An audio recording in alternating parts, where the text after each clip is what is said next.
आपको बताएं कि हरियाणा में जो भर्ती प्रक्रिया है उसके नियम में बदलाव कर दिया गया है।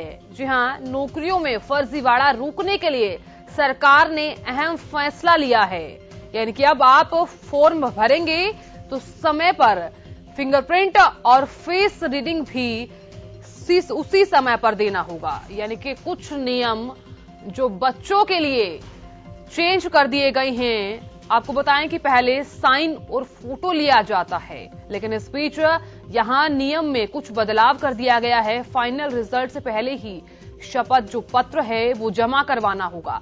सामाजिक आर्थिक आधार पर मिलने वाले अंकों से पहले ये पत्र देना होगा।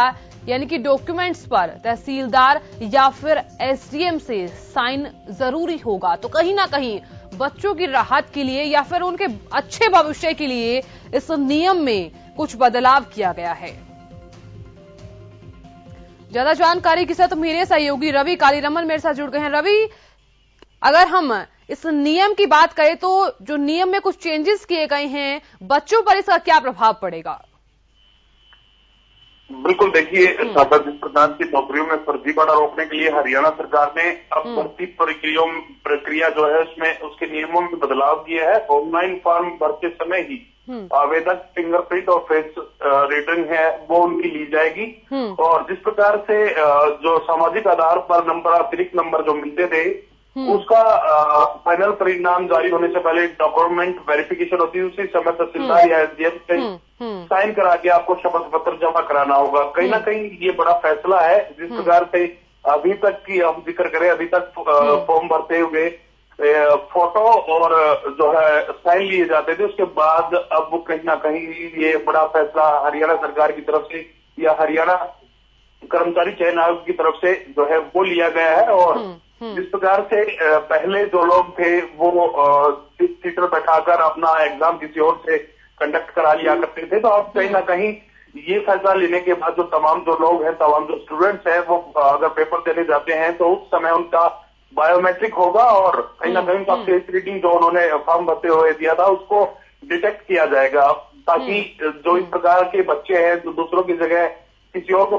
अपनी जगह किसी और का पेपर कराते हैं तो उनकी पहचान हो सके। तो एक बड़ा फैसला हरियाणा सरकार ने लिया है, ताकि वो बच्चे अगर पेपर देने जाए तो पहले से ही उनके फिंगरप्रिंट जो है वो ले ली जाए, फेस रीडिंग की जाए, ताकि वो जो है दूसरे का पेपर देने आए हैं तो उनको वही उनको पहचान लिया जाए। तो ऐसे में कहीं ना कहीं वो पेपर ही नहीं दे पाएंगे। और एक बड़ा फैसला है जो इस प्रकार की जो फर्जीवाड़ा है उसको रोकने के लिए हरियाणा कर्मचारी चयन आयोग की तरफ से लिया गया है। जी रवि, अगर मैं बात करूं कि अगर यहां पर फॉर्म्स जैसे फिल किए जाते हैं तो उस वक्त डॉक्यूमेंट्स पर यह भी कहा गया है कि आप तहसीलदार या फिर एसडीएम के साइन जरूर करवाएं।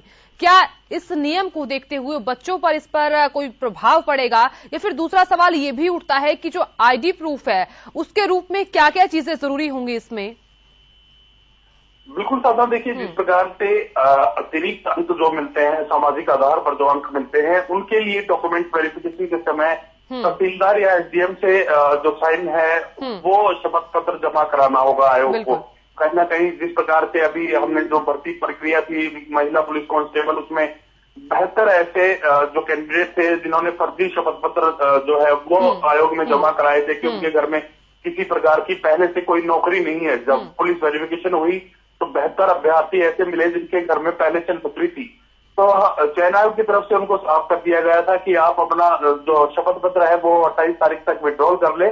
अगर इस प्रकार से अगर आप विड्रॉल नहीं करते तो आपके ऊपर आगे कानूनी कार्रवाई की जाएगी। और साथ साथ आपकी जो भर्ती प्रक्रिया है वो कहीं ना कहीं जिस हिसाब से आपकी सिलेक्शन हुआ है तो उसको रद्द कर दिया जाएगा। तो अब बड़ा फैसला हरियाणा कर्मचारी चयन आयोग की तरफ से लिया गया है। और कहीं ना कहीं जो झूठे शपथ पत्र जमा कराते थे या फिर दूसरे की जगह पेपर किसी और से कंडक्ट कराते थे तो अब उन पर नकेल कसी जा सकेगी। जी चलिए रवि, बहुत शुक्रिया, आगे भी आपसे अपडेट लेंगे।